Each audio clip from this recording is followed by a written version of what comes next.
아모스 6장입니다.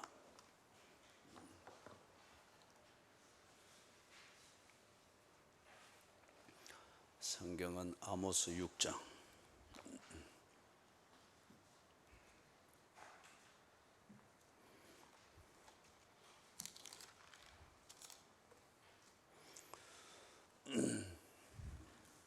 성경을 봉독하기 전에 오후 예배 당분간은 설교는 제가 하고 찬양 인도는 우리 또 유 목사님이 하게 됩니다. 청년의 성경 공부를 또 유 목사님이 인도를 하기 때문에 세 가지를 연달아서 하게 될 때 어느 하나는 그냥 의무감이 될 수 있으니까, 그럼 피차가 안 좋으니까. 그래서 우리 유 목사님이 청년들 성경 공부하고, 그리고 이 찬양 인도하고, 오후 예배 찬양 시간은 우리에게 필요한 시간입니다, 그죠? 그래 하고, 그 다음에 오후 예배 설교는 제가 하고, 그래 한 달에 한 번은 오후 예배에 우리 유 목사님이 설교를 할 겁니다. 그리고 또 수요일 한 달에 한 번 또 유 목사님이 설교를 할 겁니다. 그래서 유 목사님을 통해서 설교를 듣고, 그리고 또 유 목사님의 설교를 통해서 성경을 더 깊이 새기고 하시는 또 그런 분들도 있을 테니까, 그래서 한 달에 한 번, 넷째 주일은 유 목사님이 오후 예배 때 설교를 하고, 둘째 주 수요일은 또 유 목사님이 설교를 하고, 그리고 주일 오후에 찬양 인도는 그렇게 유 목사님이 해 나갈 겁니다. 아모스 6장 1절, 먼저 1절을 제가 읽겠습니다. 화 있을 진저, 시온에서 교만한 자와 사마리아 산에서 마음이 든든한 자, 곧 백성들의 머리인 지도자들이여 이스라엘 집이 그들을 따르는도다. 일전에 수요일을 통해서 아모스를 전체 강의를 했죠. 전체 강해를 이래 해 나갔는데, 6장을 할 때에 또 이 교인들 중에 누가 또 덜컥가시에 또 걸렸습니다. 에스겔서를 강의할 때 그때 또 교인들이 덜컥가시에 걸리고 그렇게 했는데, 지금 여러분 6장, 오늘 6장을 이렇게 살피는 것은 정말 이 땅에 필요한 정의가 뭔지, 공의가 뭔지, 그리고 그리스도인이 이런 문제의식을 가지고 있다고 하면은 그리스도인이 해야 될 정치가 있습니다. 다른 말로 말하면 그리스도인이 그리스도인으로서 자기가 속해 있는 국가 또는 공동체에서 시민의식을 잘 발휘를 해야 됩니다. 그게 나라를 애국하는 것이고 건강한 사회를 만드는 그리스도인의 책무이기도 하죠. 그래서 그 면에서 오늘 이 6장을 살피고, 이 6장에 대한 아모스 6장을 통해서 아모스 선지자가 우리에게 경고하는 그것에 대해서 우리가 어떻게 그러면은 대비를 해야 될 것인가. 그리고 오늘 또 대표 기도를 하신 분이 우리에게 갈 길을 행해야 할 걸 가르쳐 주십시오, 이 요지로서 기도의 마지막 부분인 하느님께 그래 간구를 했는데, 그것에 대한 해답이 무엇인가? 그는 신명기 6장에서 금요일 철학기도 때, 심야기도 때 봤던 그 본문에서 우리가 찾아보도록 그렇게 하겠습니다. 그래서 6장 1절에서 말하는 화 있을 진저, 심각한 겁니다. 화 있을 진저. 그리고 하나님께서 성경에서 화 있을 진저, 그리고 마태복음 13장에서 예수님께서 10장입니까? 그래서 화 있을 진저, 화 있을 진저, 화 있을 진저 하면서 당시 유대인들의 그 영적인 상황과 사회적인 상황, 이런 것을 쫙 말씀을 하는데, 화 있을 진저 한 것은 그대로 다 이루어졌습니다. 그리고 화 있을 진저 이리 말할 때는 개인의 어떤 심각성보다는 부패한 개인들이 모여서 사회를 부패하게 해서 구조적으로 이게 스스로 회생이 불가능한 그런 때가 될 때 화 있을 진저, 그렇게 경고했고, 그 경고는 반드시 그대로 이루어졌습니다. 그럴 때는 여기서 지금 6장 1절에서 화 있을 진저, 이는 심각한 수준 단계입니다. 아주 심각한 단계입니다. 작심하고 고치지 않으면 화 있을진저 한 대로 화가 현실이 될 것이다. 그 경고입니다. 지금 누구에게 지금 이것을 이야기하는가 보니까 시온에서 교만한 자와, 여기 시온은 남쪽 유다 왕국에 있는 중심지죠. 그래서 이 시온이라고 하는 곳에 예루살렘 성전이 있습니다. 그런 것 같으면 시온에서 교만한 자, 유다에서 다스리는 자를 말하고, 그 다음에 사마리아 산에서 마음이 든든한 자, 이 사마리아는 북쪽 이스라엘의 수도였습니다. 그래서 여기 사마리아 산에서 하면 북쪽 이스라엘을 말합니다. 그래서 이스라엘 왕국에서 마음이 든든한 자, 누구죠? 곧 백성들의 머리인 지도자들이요. 그렇기 때문에 지금 이게 어떤 상황이냐, 남쪽 유다 왕국도 그렇고 북쪽 이스라엘 왕국도 그렇고 이 지도자들이 아주 지금 부패해 있다는 겁니다. 도덕적으로 부패해져 있는, 이거는 아주 감각이 살아있을 때입니다. 그런데 여기서 더 넘어가면 어떻게 되는 거죠? 무감각해집니다. 부패 그 자체를 즐기는 것이 되고, 그것을 즐기는 그 즐거움이 현실이 안전하다, 잘 되고 있다, 잘하고 있다, 부강하다, 그렇게 착각하도록 만드는 단계에 가는 거죠. 그래서 지금 남쪽 유다나 북쪽 이스라엘 왕국이 이 지경에 이르렀습니다. 이 지경에 왕을 비롯하여서 정책을 만들고 정책을 따라서 백성들을 바로 이끌어 가야 될, 정치를 해야 될 지도자들이 지금 경고를 받고 있습니다. 너희들이 하는 이 정치 끝에 얼마 되지 않아서 이게 안 고쳐지면 화가 있을 것이다.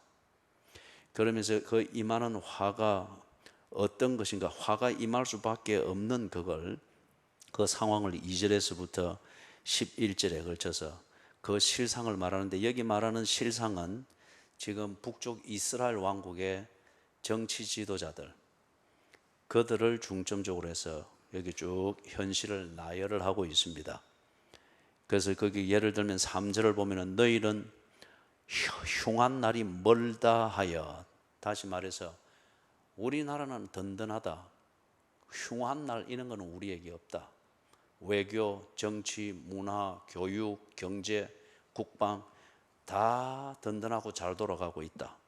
그렇지만 우리한테는 불경기나 외세의 침입이나 무슨 속으로 우리는 인권과 자유가 지금 충분히 누려지고 있지, 이것 때문에 다음 세대가 없어지는 그런 잘못된 길로 가는 게 아니다, 그런 식입니다. 본인들이 지도자가 그리 생각하면은 소문도 당연히 그렇게 만들겠죠.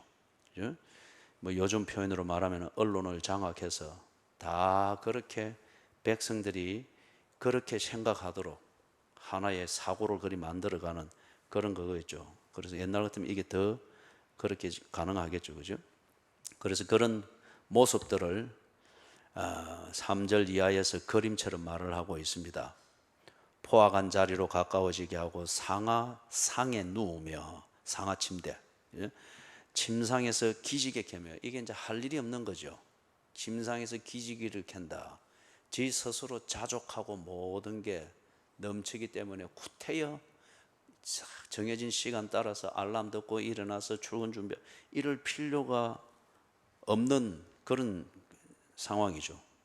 상황이 실제로 그렇게 다 안정돼서 그런지 아니면 그렇게 착각을 해서 그런지 침상에서 기지개를 켜며 양떼에서 어린 양과 우리에서 송아지를 잡아서 먹고, 꼭 우리나라에 지금 젊은이들이 유튜브를 하면서 그 아이템들이 거의 다 보면 먹방이에요.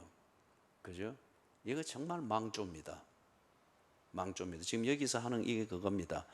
어린 송아지가 맛있느냐, 어린 양이 맛있느냐, 그 다음에 송아지를 잡아서 뭐 40일 숙성을 해서 먹이는 게 좋느냐, 14일을 숙성을 해서 먹는 게 좋으냐, 뭘 이렇게 알람 탁 털어놓고 뭐 옆으로 몇 분, 이쪽으로 몇 분, 그래서 안에 육즙이 빠져나가지 않도록 가두어서, 왜 이런 게 만연한지 모르겠어요. 그죠? 자, 그래 지금 그 당시에 이런 식입니다. 이 미각을 충족시킨다고 하는 이게 참 즐거움이기도 하지만은 이것처럼 사람을 타락하게 만들고 스스로의 자족감에 빠지게 만드는 게 없습니다. 그렇기 때문에 저는 돼지국밥 외에 메뉴를 안 바꾸잖아요. 그죠? 오직 돼지국밥. 그죠?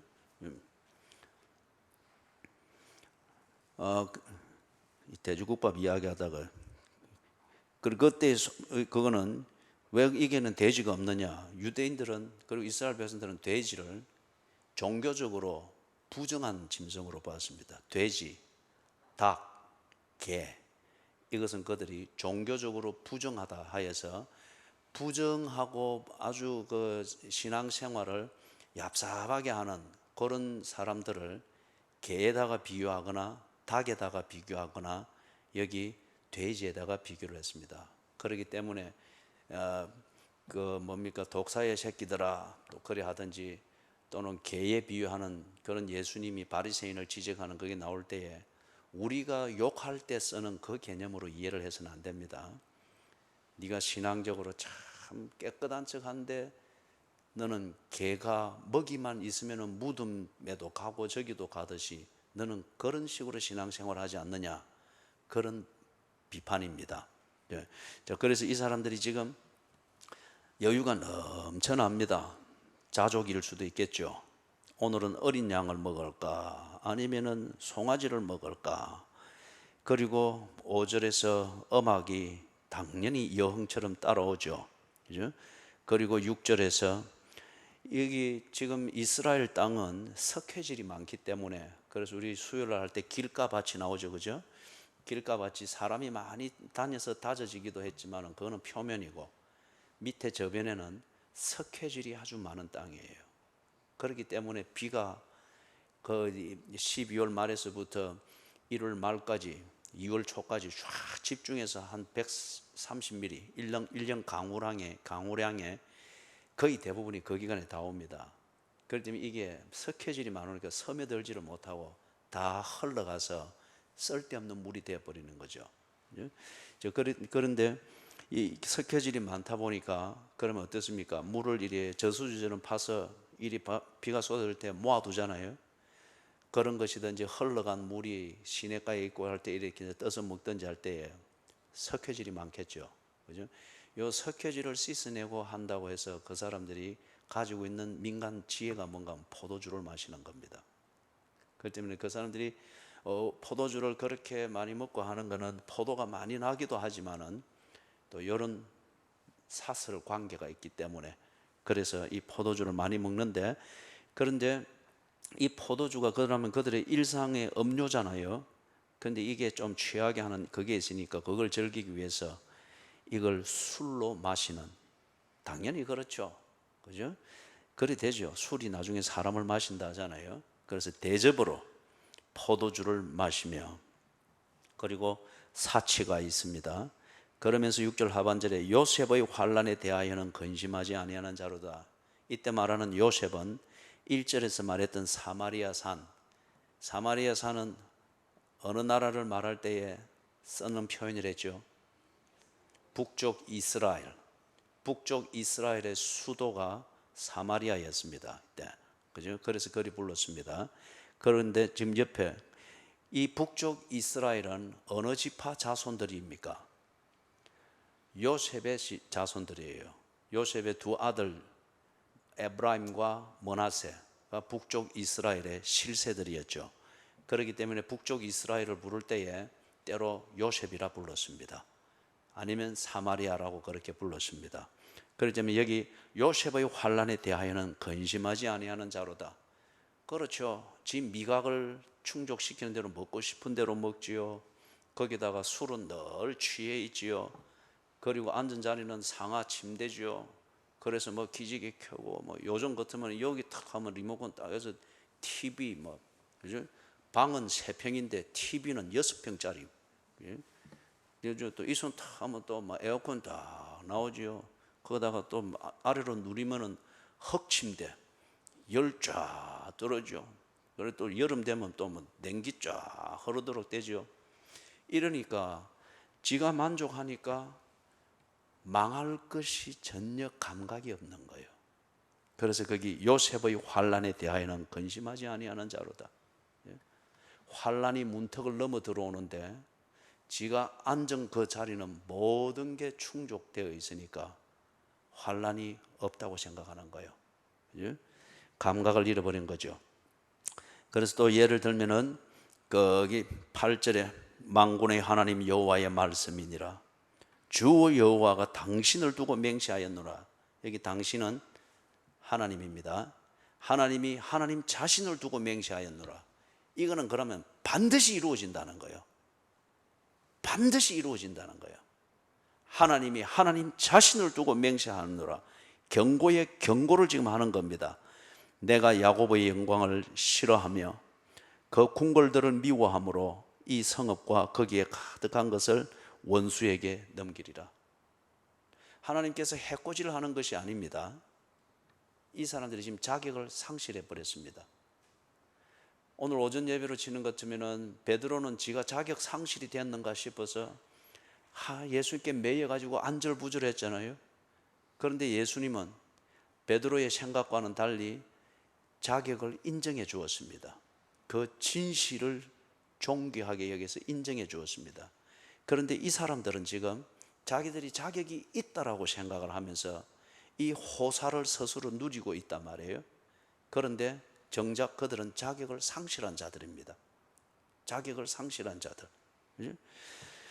그래서 이걸 하나님이 당신 자신을 두고 맹세하여서 이걸 딱 경고를 합니다. 원수에게 넘기리라. 왜 그렇죠? 자격을 상실했기 때문에. 베드로는 자신의 생각과는 달리 예수님으로부터 자격을 인정받았으니 예수님의 그 사역을 위임받았습니다. 내 양을 먹이라. 그런데 이 사람들은 자격을 상실했기 때문에 그들에게 주어진 모든 것을 원수에게로 넘긴다고 합니다. 그죠? 원수에게로 넘기는 것은 원수에게 자격이 있기 때문에가 아니고 이 사람들이 정말 고통을 느끼는 게 어떤 상황이겠어요? 지 재산을 잃고 건강을 잃는 것도 정말 힘들지만은 내가 잃은 그것을 내 원수가 차지해가지고 원수가 호사를 누리고 있다. 이걸 볼 때 얼마나 무너지겠어요. 그죠? 그래서 9절, 10절, 11절에서는 완전히 망한 그 상황을 말합니다. 그죠? 집에 가정이 있어야 되는데 집에 시체가 덕실거리는 거예요.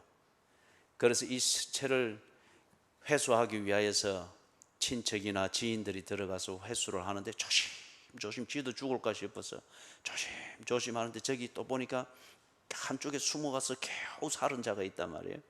그래서 물어보는 겁니다. 누가 있느냐? 그죠? 그런 상황이다 이거예요. 그런 상황. 이 호사를 누리고 대접으로 포도주를 마시고 상하 침대에서 뒹굴고 뭐 전혀 밤이 안 올 것처럼 그렇게 전혀 낮이 안 올 것처럼 호사스러운 밤만 이렇게 즐길 수 있을 것처럼 했는데 그 실제가 어떻게 될 것인가? 9절, 10절, 11절이라는 거예요. 그 자리에 시체가 가득할 것이며 하면서 자, 그 다음 12절에서부터 14절 같이 읽습니다. 시작.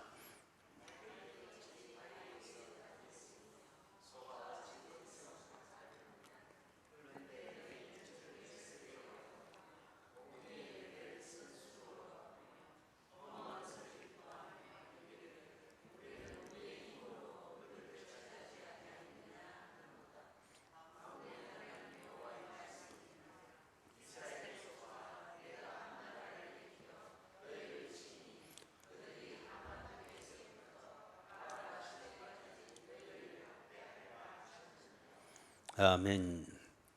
자, 그래서 지금 그들이 어떤 실상을 저지르고 있는지, 이 지도자들이 하는 정치가 그리고 지도력, 그 실제가 무엇인지, 왜 그들이 자격 상실이 되는 이것도 모를 정도로, 그러나 실제로 자격이 상실되어지는 그런 정치를 하고 있는지, 그걸 지금 아모스 선지자가 12절부터 14절 여기서 실상을 딱 보여주는 겁니다. 당연히 이 지도자들은 이게 듣기 싫죠. 그죠? 듣기 싫죠. 그런데 이걸 딱 보여주는 겁니다. 말들이 어찌 바위 위에서 달리겠으며 소가 어찌 거기서 밭 갈겠느냐. 이 자체가 불가능이고, 만약에 이렇게 한다 하면은 이게 사람 속이는 것이고 모순이죠. 말이 바위 위를 달리지를 못합니다. 예? 달리지를 못합니다. 그런데 거기서 말을 달려서 어떻게 하고, 무엇을 뭐 정치를 어떻게 하고, 뭐 잘 사는 걸 어떻게 하고, 이게 꼭 말이 바위 위를 달리겠다고 하는 그 말과 같다는 거예요. 혹세무민하는 그런 정치라는 거죠.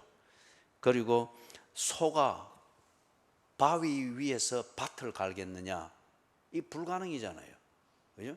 그런데 지금 이 지도자들이 백성들에 대해서 하는 것, 나라를 위해서 한답시고 하는 이게 실상은 소가 바위 위에서 밭을 갈아서 곡식을 내겠다 하는 이것과 같다는 거예요. 백성들에게 만약에 이렇게 이야기를 하면 백성들은 전혀 안 속죠. 그런데 백성들을 교묘하게 속이고 백성들은 그렇게 속았는데 실상이 뭐냐? 소를 가지고 바위 위에서 밭을 갈겠다고 하는 것과 같다는 거예요. 그렇지만 이 사람들이 이게 얻을 게 아무것도 없는 거죠.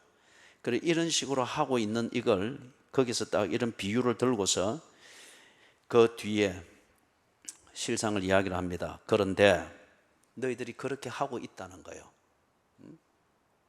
그런데 이스라엘 너희들이 이렇게 하고 있다.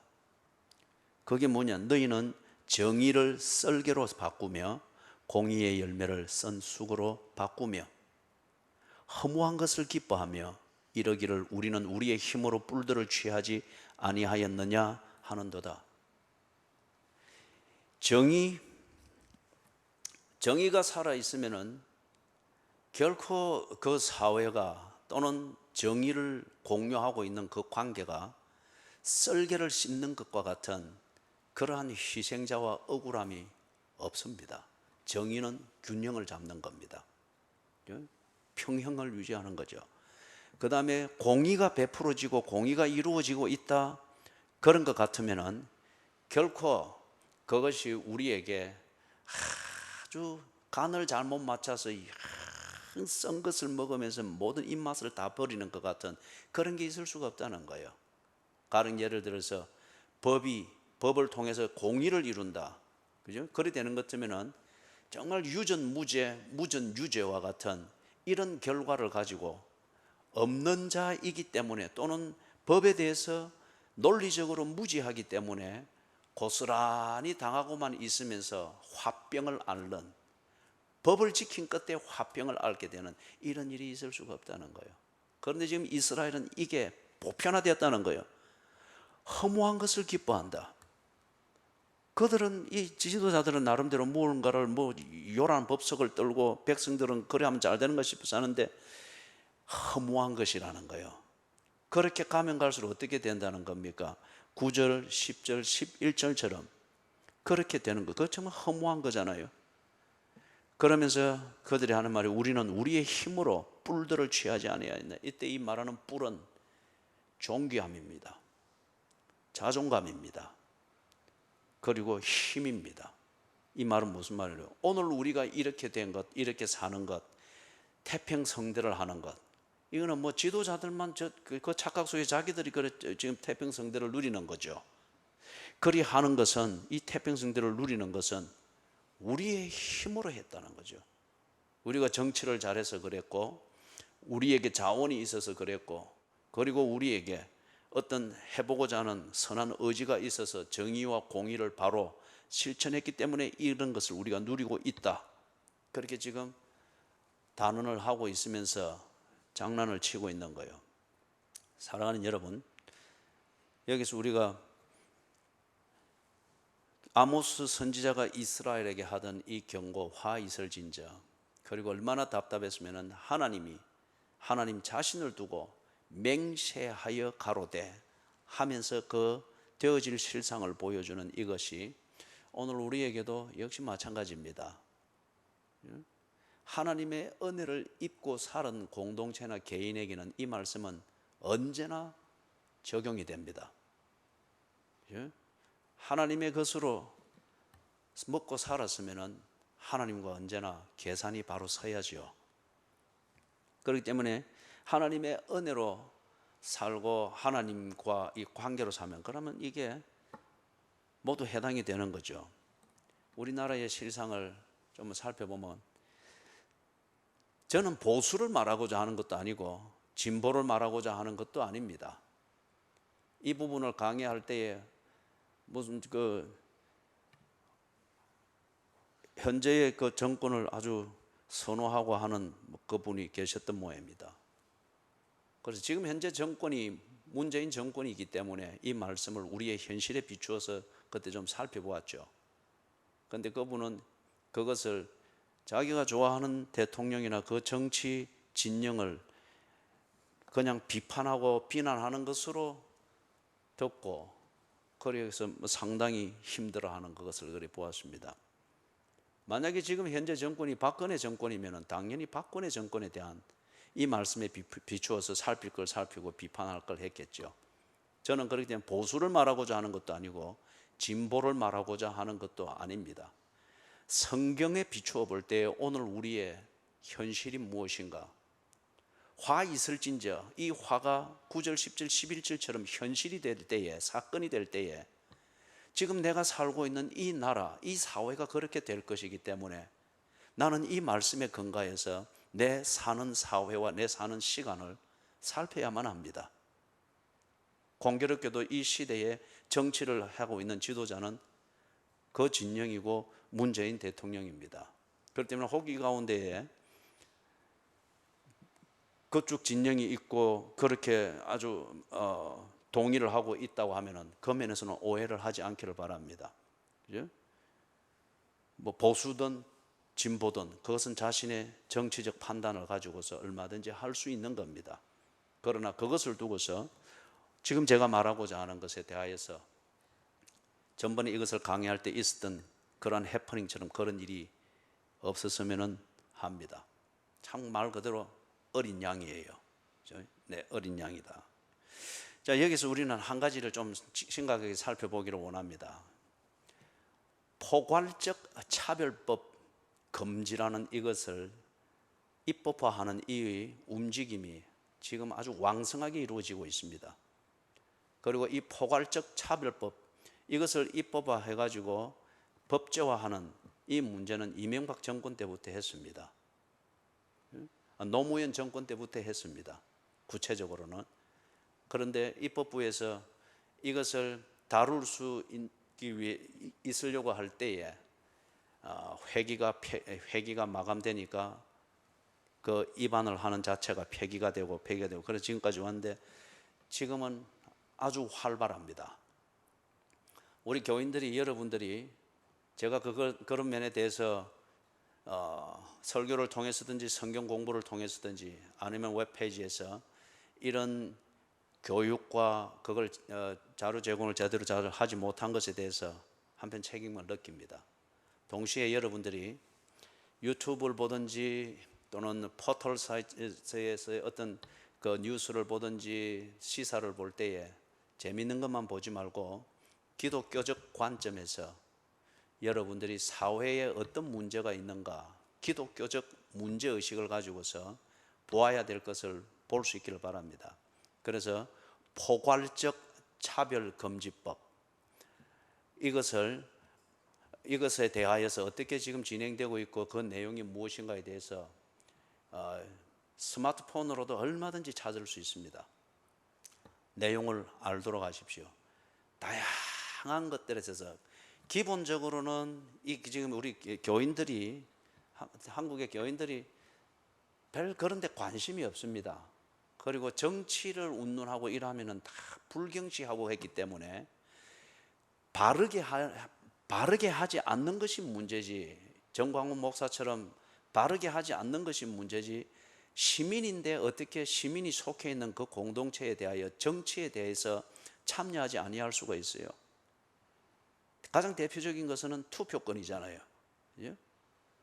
그렇기 때문에 뭔가를 우리가 모를 때에는 감상적으로 하게 되어지고 막연하게 기독교적 분위기와 문화적 코드가 같다라고 할 때 동조하게 됩니다. 차별을 금지하자, 이 말은 참 아름다운 말입니다. 그리고 할 수 있는 대로 우리 사회에서 인간의 어떤 조건이나 사는 어떤 조건 때문에 차별을 당하고 하는 이것은 어떻게든지 막아야 됩니다. 그게 정의를 세우는 것이고 공의를 이루는 것이죠. 그런데 차별을 받는 조건에 대하여서, 대상에 대하여서 무엇을 가지고서 그렇게 차별금지법을 만들려고 하는가, 내용은 알아야 됩니다. 이 부분에 대해서는 여러분들이 댁으로 돌아가셔서 틈나는 대로 이 부분에 대해서 공부를 하십시오. 인터넷을 뒤져보고 유튜브를 뒤져보고 그렇게 하면서 포괄적 차별금지법을 지지하는 쪽은 뭘 왜 지지하는지, 반대하는 기독교 쪽에서는 왜 반대를 하는지, 그 다음에 입안되어 있는, 국회에 제출로 입안되어 있는 내용은 무엇인지, 그리고 이것의 엔진 역할을 하는 것, 이걸 추진해서 성사시키기 위해서 엔진 역할을 하는 것은 국회가 아니고 국가인권위원회입니다. 예? 국가인권위원회예요. 그렇게 해서 이걸 계속 폐기된 걸 또 살리고 폐기된 걸 또 살리고, 이번에는 지금 아마 강력하게 추진이 될 겁니다. 사랑하는 여러분, 그래서 그 안에 몇 가지를 예를 들면 그렇습니다. 성적 지향성, 이것 가지고 사람을 차별해서는 안 된다. 말은 다 아름다운 겁니다. 그런데 내용이 뭐냐? 동성연애, 이것은 자기 성적 성향대로 하는 것이니까 이것 두고 체를 보든지 아니면 뭐 불이익을 당하든지 이렇게 해서는 안 된다. 동성결혼, 남자가 남자, 여자가 여자 간에 결혼하는 이것에 대하여서 불법이니 잘못됐다느니 이런 분위기를 조장해서 그런 사람들을 사회생활을 정상적으로 하는데 불편하게 만들어서는 안 된다. 차별금지법입니다. 그 다음에 나는 여자가 되고 싶다. 여자가 되고 싶다. 아니면 또 나는 남자가 되고 싶다. 그렇게 해서 성전환을 하는 것, 이걸 조금 우리 어려운 표현으로, 영어 표현으로 트랜스젠더라고 합니다. 연산동 로타리 쪽으로 나가다 보면은 트랜스젠더들만을 위한 거기 나이트클럽이 있죠. 이 연산동이 참 지금 골치 아픕니다. 이 로타리 주변에. 그래서 나는 남자로 살고 싶다. 나는 여자로 살고 싶다. 그래서 성전환을 하는 거예요. 이런 트랜스젠더에 대해서도 사회가 그들을 차별하거나 혐오해서는 안 된다. 여기서 차별해서는 안 된다는 이 말이 다 그것을 합법화시켜야 된다는 거예요. 남자가 남자 간에 부부가 된다. 정상적인 부부로 법이 합법화시켜 인정해 줘야 된다. 여자가 여자 간에 합법화해 줘야 된다. 일전에 한 남자애가 지 스스로는 여자라고 주장을 하면서 여자처럼 이렇게 하면서 숙명여대에 입학하려고 했죠. 그런데 숙명여대에서 결국에는 받지 않았죠. 한 남자 하사관이 자기는 여자로 살고 싶고 자기 성의 정체성은 여자다. 그렇게 해서 여군으로서, 그죠? 그렇게 하려고 했죠. 한때 좀 시끄러웠죠. 이런 모든 것을 인정해주고 합법화해주고 그것을 그들의 권리로 인정을 해줘야 된다. 예를 들면 그런 거예요. 그 다음에 종교에 대해서도 종교의 문제 때문에 서로 차별하고 어떤 정상적인 생활을 하는데 불편을 주어서는 안 된다. 그건 기본적으로는 맞는 말입니다. 불교인이라고 하여서 기독교가 그들을 차별하고 뭐 그래 해서는 안 되죠. 또는 이슬람을 한다고 그래 해서 그들을 막 이 열등한 사람처럼 아니면은 막 차별하고 막 인종 차별하듯이 그래 하고 그래서는 안 되죠. 그거는 정의와 공의가 아니죠. 그러나 그런 종교적 이유 때문에 차별을 해서는 안 된다는 금지법을 딱 입법화했을 때에 어떤 문제가 생기는 거예요? 모든 종교는 다 합법적이고 다 자기 권리이기 때문에 내 종교가 옳다라고 이것을 주장할 수가 없는 거예요. 그 다음에 그것이 틀렸다라고 정상적인 각 종교마다 자기들의 종교의 근거가 되는 경전이 있습니다. 우리 기독교에서는 성경이죠. 경전이 있습니다. 그렇기 때문에 경전과 경전이 비교해 볼 때에 이것이 경전이 다른데 다 종교는 다 똑같다 이리 말할 수가 없는 거죠. 그 자체가 이미 어불성설이죠. 내가 기독교를 믿는 데는 이 기독교의 근본이 되는 이 성경에 대한 그게 있기 때문에 그런 거죠. 불교를 믿는 사람은 그것에 대해서 그게 있기 때문에 그런 거죠. 그럴 때 어느 단계가 될 때는 자기가 믿는 신앙 고백에 따라서 내가 왜 옳다고 생각하는지를 말해야 되고, 그 다음에 내가 옳다고 하는 것 같으면 이것 아닌 다른 것은 틀린 것이 분명한 거잖아요. 그렇기 때문에 거기에 대해서 권할 수가 있겠죠. 그러나 이게 차별금지법이라고 하는 이것으로 묶이게 되어지면 이 하는 자체가 불법이 됩니다. 그 다음에 지금 내가 오늘 오후 설교를 지금 하면서 이 부분에 대해서는 불법이 됩니다. 그러지 뭐 호주나 영국이나 미국 같은 데서는 이렇게 하면은 유치장으로 갑니다. 그리고 재판을 받아야 됩니다. 차별을 하였다는 이것으로. 길이요 진리요, 예수가 길이요 진리요 생명이니 나로 말미암적인 그는 아버지께로 올 자가 없느니라. 나는 이것을 믿습니다. 이것을 믿기 때문에 나는 그리스도인으로 삽니다. 그러나 내가 만약에 이것을 그렇게 설교를 했다면, 그래서 기독교 이것 성경의 진리 외에 구원 얻을 길이 없습니다. 그리고 구원은 하나님의 자녀가 되는 것입니다. 이렇게 하게 됐을 때에 아멘 아멘 하고 있는 이군사님하고 내하고는 법에 끌려갑니다. 차별금지법을 어겼다고. 그렇지만 권사님 어차피 끌려갈 것 같으면 아멘 아멘 바로 와 있어. 그냥 아멘 아멘 그래 하다가도 끌려가는 거고, 아멘 이래 해도 끌려가는 거니까 듣기에 좋도록 가 있어. 그죠? 무슨 말인지 이해가 되세요? 차별금지법이다. 이게 어떤 의도는 좋을 수 있습니다. 모르죠. 의도는 불손할 수 있겠죠. 그 틀은 참 좋습니다.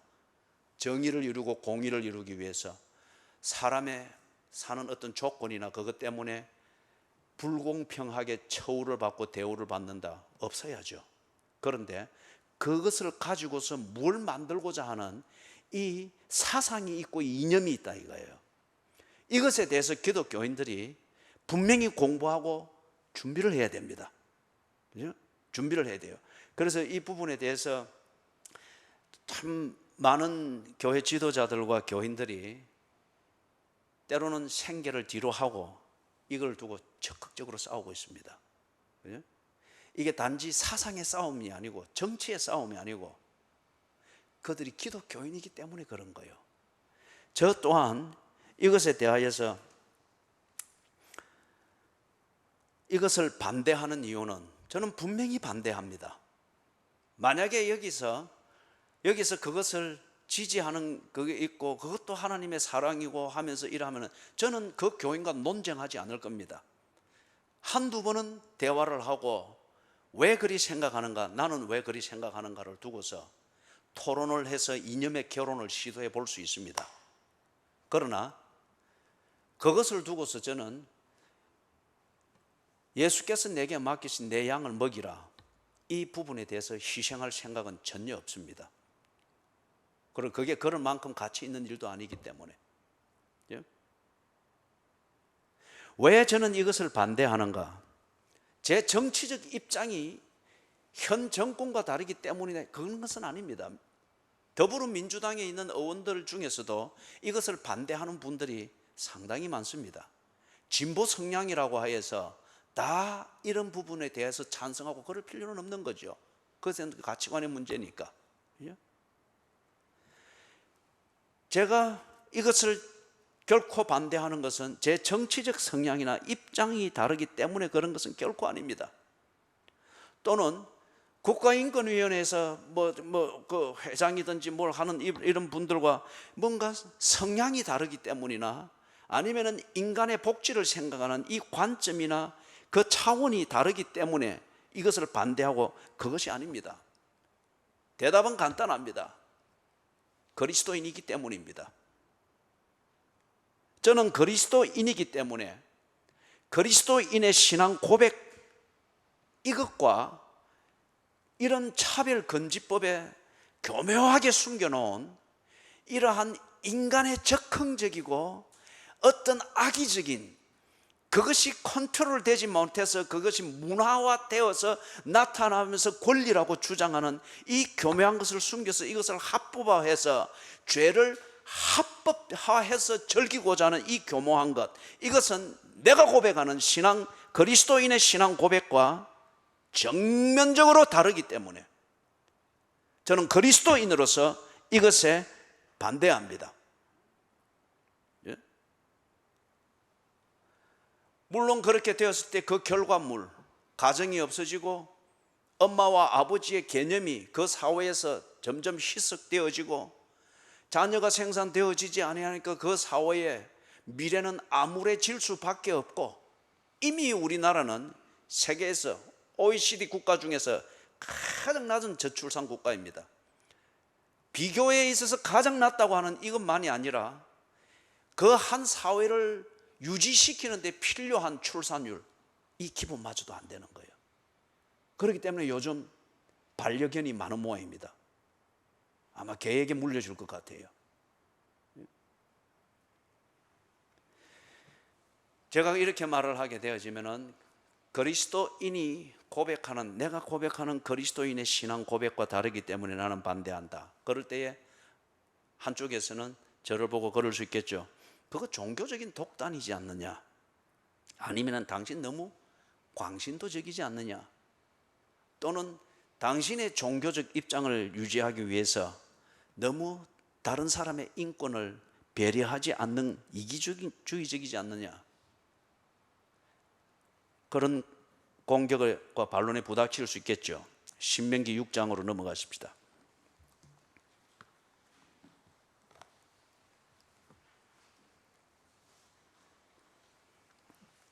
신명기 6장 20절에서부터 25절, 우리 새벽 기도 시간에도 보았고 금요 기도회 때도 보았습니다. 20절에서부터 25절 같이 읽습니다.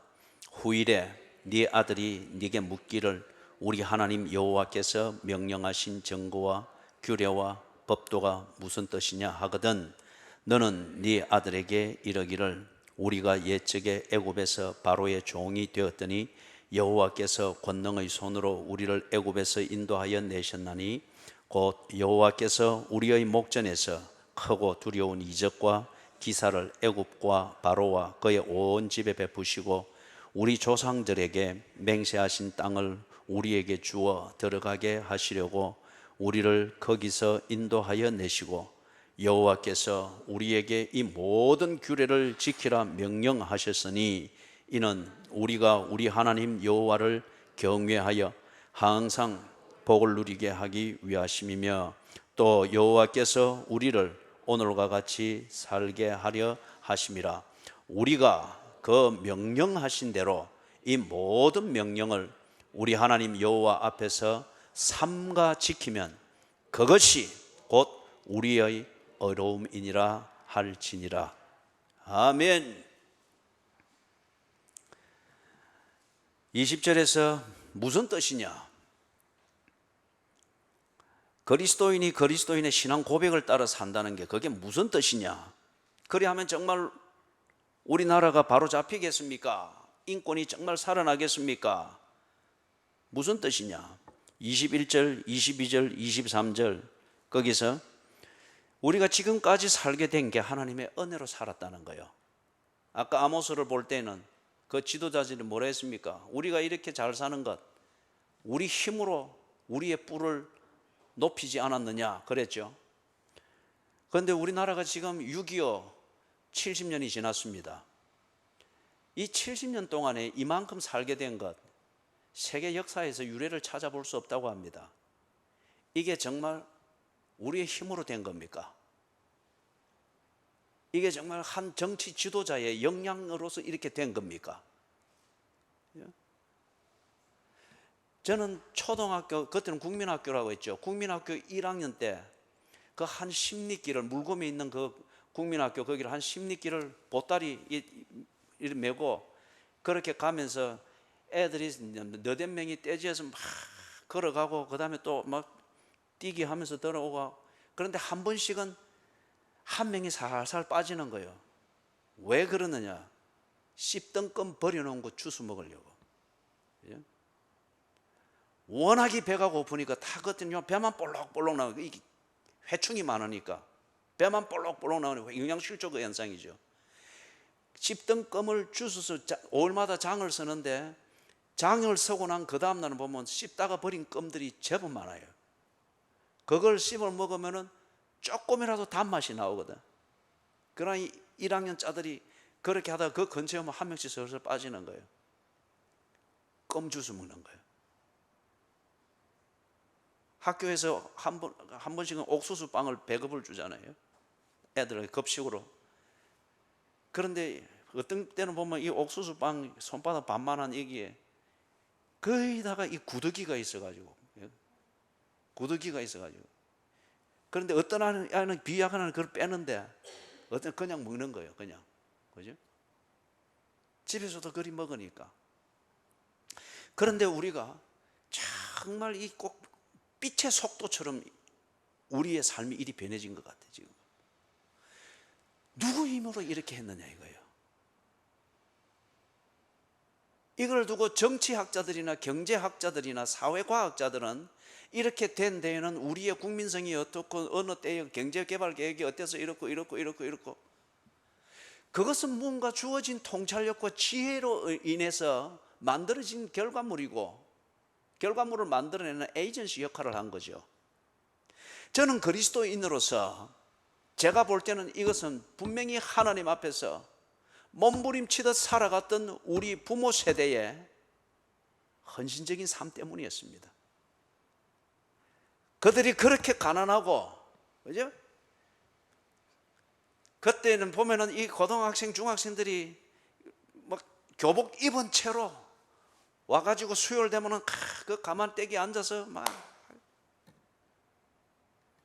그렇게 우리의 선배 세대들, 부모님 세대들이 그렇게 하면서 교회에서 배우고 기도하면서 깨닫고 기도하면서 받은 그 용기와 힘으로, 그런 것을 먹으면서도 그 용기와 힘으로 빗대고 소금 돼야 된다라고 하면서, 그죠? 공장에서 주간에는 일하고 밤에는 가서 야간에 공부하고, 그 얼마 안 되는 것을 또 해서 떠나온 시골에 보내고, 시골 교회에 또 11조 보내고, 정말 나누는 삶이었잖아요. 그리스도인의 신앙 고백을 가지고서 그렇게 나누었던 그것으로 인해서 하나님이 복을 주셔서 오늘에 이르렀다고 저는 그렇게 믿습니다. 그런데 이 지금 이스라엘의 지도자들이 그렇고 유대의 지도자들이 그렇듯이 그렇게 해서 이루어진 이 풍요를 우리의 힘으로 우리의 뿔을 높였다라고 하면서 그들이 그 모든 유익을 즐기는데 그렇게 쓰면서 감각을 잃어가고 있단 말이에요. 이 나라가 지금 6.25를 만나고 난 뒤 70년을 지나오면서 그렇게 살아왔습니다. 그리 하면서 우리의 부모 세대들이 월남에 가서, 사우디아라비아에 가서, 독일에 가서 광부로서, 간호사로서 달러를 벌고 이렇게 하면서 여기서의 도시 투자가 되어지고, 그죠? 산업화 시대를 지날 때까지, 6.25 이후 보릿고개와 산업화 시대를 지나갈 때까지 교회마다 얼마나 눈물이 많았습니까? 다들 가난했지만은 그리스도인의 신앙 고백을 따라서 나누고 보살피고 신방하고 챙기고 얼마나 열심히 살았습니까? 그러나 그때 교인들의 대부분은 이기적이지 아니었습니다. 내게 있는 것을 누리고 즐기느라고 정신없지 않았습니다. 그때는 내가 알기로도 청년 시절까지 내가 듣기로는 바빠서 못한다는 이야기가 거의 없었습니다.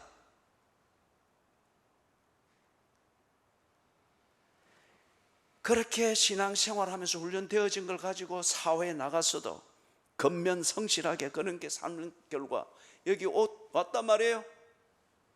민주화도 이루었고, 뭔가 지금 현재 국민소득 약 25,000불, 그죠? 그런데 지금 뭐냐 이거죠. 정말 우리에게 인권과 자유가 없어서 못 살고 불편한 겁니까? 정말 동성애 못하는 이게 인권이 없는 겁니까? 동성간에 결혼한 이게 합법적인 부부가 안 된다는 이것 때문에 우리가 선진국에 못 들어가는 겁니까? UN 회원국들이 OECD 국가에 속해 있는 이 사람들이 한국의 정부에다가 또는 인권위원회를 통해서 자꾸 틈틈이 압력을 넣는 거예요. 너희 나라도 합법화해라. 동성혼을 합법화해라. 트랜스젠더를 왜 인정하지 않느냐? 합법화해라. 이게 선진국의 상징입니까? 그게 동종끼리는 통할 수 있을지 모르지만은, 그러나 이것은 분명히 첫째, 그리스도인의 신앙 고백에 분명히 위배되며, 둘째, 이것 없다고 하여서 선진국이 안 되는 건 아니지 않습니까?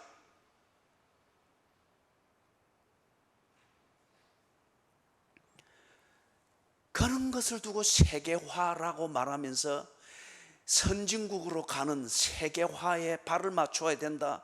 이것은 이 빛 좋은 개살구로 만드는 이론밖에는 안 되는 거죠. 우리가 어떻게 해서 우리의 뿔을 높이 들었느냐 말이에요. 그런 것 챙기면서 그런 종류의 문화 코드를 맞춰 가는 것 때문에 우리가 지금과 같은 이 뿔을 높이 들었느냐? 아니잖아요. 정말 그때는 예수를 믿는 사람들이 겁나게 믿었습니다. 겁나게 예수 믿었습니다.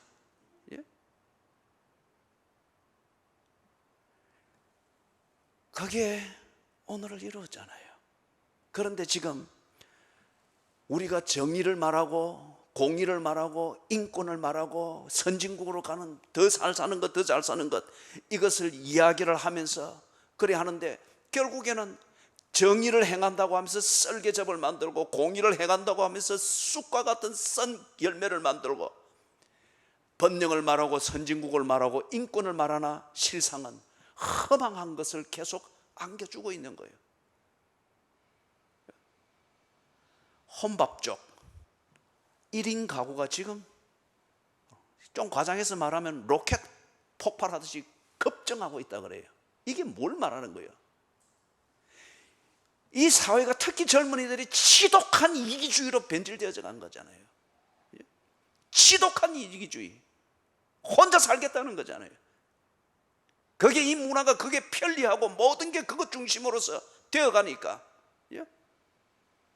그러면서 무슨 나라를 걱정하고 다음 세대를 걱정하고, 거기에다가 기껏 결혼한다고 하고 인권을 말한다고 하는 이게, 남자가 남자끼리 결혼하고 여자가 여자끼리 결혼하고 지 편하고 하고 싶으니까 그런 거잖아요. 그런 다음에 무책임하게 1, 2년 살아보고 난 다음에 그렇게 깨어지고 나불고, 악순환이 반복이 되는 이것을 만드는 거잖아요. 허망한 겁니다. 그래서 앞에 던졌던 질문, 당신의 그리스도인의 신앙 고백에, 그 고백을 따라서 그것이 틀렸다 하여 당신이 반대한다. 당신 광신도 아니냐? 너무 종교적인 독단과 당신 종교에 집착한 이기주의지 않느냐? 거기에 대해서도 합리적인 논쟁이 가능하겠으나 결론은 분명합니다. 제 입장에서 결론은 분명합니다. 신명기 6장 25절 읽었던 거기에, 우리가 그 명령대로 이 모든 명령을 삼가 지키면, 누구 앞에서? 우리 하나님 여호와 앞에서 삼가 지키면 그것이 곧 우리의 의로움이니라. 그것이 곧 우리의 정의이니라. 그것이 곧 우리의 공의이니라. 그렇게 했을 때에 논쟁은 있겠으나 이 나라가 결코 허망한 열매를 보지는 아니할 것이니라. 그리스도인이기 때문에 나는 그런 종류의 인권을 반대합니다. 나는 그리스도인이기 때문에, 그리고 하나님이 보호하사 이 나라 만세인 것을 믿고 지난 70년 동안 보아왔기 때문에, 저는 하나님이 보호하사 이 나라 만세, 이것을 거부하고 역행하는 그 모든 것은 정의가 아니라 썰개라고 단정합니다. 그리고 이 나라를 허망하게 만드는, 앞으로 100년에 이어지는 이 100년사를 허망하게 만드는 그 일에 저는 동조할 수 없습니다. 저는 보수든 진보든 거기서는 크게 개의치 않습니다. 제가 투표를 할 때는 후보자에게 꼭 물어봅니다. 동성연애를 어떻게 생각합니까? 동성결혼을 어떻게 생각합니까? 그것에 대해서 분명한 기독교적 관점에서 인정할 수 있는 분명한 입장이 있는 그 후보에게 나는 반드시 표를 주었습니다. 진보든 보수든 간에 그리스도인으로서 나의 정치적 책임을 다하고자 하는 겁니다. 말씀을 정리합니다. 사랑하는 여러분, 화 있을진저 한 것은 반드시 이루어졌습니다. 화 있을진저 한 것은 반드시 이루어졌습니다. 요한복음에서 진실로 진실로 한 것도 반드시 이루어졌습니다. 동시에 화 있을진저 이 말로 경고했던 것은 반드시 이루어졌습니다. 왜냐하면 그게 지금 무감각해서 내가 인정하지 않고 있을 뿐이지 현실이기 때문에 그렇습니다. 여러분, 포괄적 차별금지법이라고 하는 것을 공부하십시오. 어떤 내용인지를 살피십시오. 그리고 우리가 서로 차별 없이 평등하게 살고 인권을 존중해야지, 이 구름 잡는 분위기 있는 얘기에 넘어가 가지고 어리석고 무지한 교인이 되어서는 안 됩니다. 분명히 하시고 여러분의 신앙 고백으로 인정할 수 없는 것이면 거부해야 합니다. 여러분의 신앙 고백으로서 이 차별금지법 좋네 하고 인정할 수 있으면 당신과 나는 신앙 고백이 다른 겁니다. 이야기를 서로 주고받든지 아니면 당신과 나는 소속을 달리해야 됩니다. 정의는 썰개를 만들지 아니하며 공의는 숙접과 같은 그런 허망한 열매를 만들지 아니하며, 정의와 공의를 행했다고 하고 그리스도인들이 기도하면서 신앙 고백적으로 살았다라고 하면서 이 나라를 허망하게 만드는 것, 그것은 하나님을 모욕한 것입니다. 하나님의 이름을 망령되이 일컬은 것입니다. 6.25 이후 70년을 살아오면서 우리가 보았지 않습니까? 하나님의 말씀대로 살았던, 그때는 1000만이 아니었습니다. 100만, 200만. 그러나 겁나게 신앙생활을 했다고요. 그들이 소금되고 빗대어서 정치 구조는 독재와 부패로 만연했으나 인성과 인간성과 사회에 넘치는 인간미는 그리스도인들이 누룩처럼 펼쳐나갔습니다. 오늘이 있게 된 거예요. 여기서 허망하게 무너지는 것을 보아서는 안 되죠. 이 시대에 우리 그리스도인들이 너무 이기적이고 너무 안일하고, 그리고 1인 가족처럼 자기만을 위한 종교 생활을 하고 있는 거예요. 이거는 죄악입니다. 이 나라가 그리 되면 무너집니다. 굳이 김정은 때문에 무너지니 핵 때문에 무너지니 그런 거 김정은이가 이거 못 건드립니다. 하나님이 하십니다. 세우시는 이도 하나님이시요 없애는 이도 하나님이십니다. 화 있을진저. 특히 젊은이들, 무지하고 감상적인 젊은이들이 되어서는 안 됩니다. 그리스도인들은 철이 철을 벼르는 것처럼 날카로워야 되며, 내가 믿는 바에 대하여서 분명히 말할 수 있어야 되며 행동할 수 있어야 됩니다. 그렇다고 해서 여러분이 시위를 주도하는 그런 젊은이 되라 이것이 아니라 그리스도인다운 처신을 분명히 하시라 이거예요. 몸에 익은 습관대로가 아니고 내 신앙 고백이 뭔가 정리가 되어서 이것은 신앙 고백이 아니다 라고 할 때에 신앙 고백적 행동을 할 수 있도록 준비를 하십시오. 그리고 그렇게 행동하십시오. 국민이 국회의 균형을 깨버리고 뭐라도 할 수 있도록 이거는 국민이 만들어줬습니다. 정말 좋은 열매를 맺기를 바라요. 그러나 인간이 별 수가 있습니까? 정치인들에게 있어서 그들을 움직이는 당근은 유권자의 표입니다. 이 표가 동성연애와 동성결혼과 성전환, 트랜스젠더 이것을 다 합법화하고 종교차별금지법을 만들어서 더 이상 이 복음을 전할 수 없고 하나의 이론과 교양으로서 이야기하는 그런 정도밖에 될 수 없는 법을 원한다고 하면, 절대 다수의 유권자가 원한다고 하면 국회의 정치인들은 그렇게 해줄 겁니다. 그럴 때에 그 열매는, 사람들은 인권이 살았다, 세계화되는데 걸림돌이 하나 제거됐다라고 말할 수 있을지 모르나 허망한 결과입니다. 그 허망함은 10년, 20년 안에 보게 될 거죠. 이미 저출산이잖아요. 그죠? 이미 저출산이잖아요. 지금 기하급수적으로 늘어가는 이 노인 인구를 누가 부양할 거냐 말이에요. 이놈의 자식들이 자식을 낳지 않으니까 그들을 키워줬던 이 늙어가는 부모들을 누가 부양할 거냐 말이에요. 복지는 갈수록 늘어나는데 들어오는 세입은 갈수록 줄어든단 말이에요. 곡간이 거들나고 나면은 이 복지를 앞으로 어떻게 이어갈 거냐 말이죠.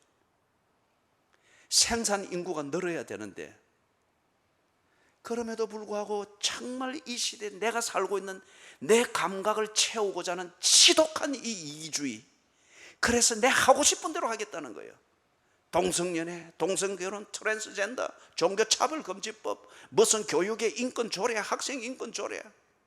그러나 20년 뒤마저도 내다보지 못하는 이 지독한 이기주의로 나라 망해먹는 거잖아요. 이 나라 우리가 세운 게 아닌데, 이 70년을 우리가 세운 게 아닌데 우리가 망해먹으면은 정말 하나님께서 8절에 말한 것처럼 내가 내 나를 두고 맹세하노니 환난이 네게 이를 것이라. 하나님의 그 권리가 있잖아요. 공부하십시오. 그냥 즐기고 재미로서만 스마트폰 가지고서 그래 하지 말고, 요즘 우리 교인들이 교회 앉으면 전부 다 목이 이리 굽어지는 거지. 왜 그런가 이리 보니까 전부 다 밑에 다 스마트폰 놓고, 나 이 걱정입니다. 이거 우리 교인들 전부 다 천국에 떡 가는데 시내가 시문교회 이제 나오시오 베드로 부르는데 전부 나가는데 기역자 돼가지고 이리 나가지고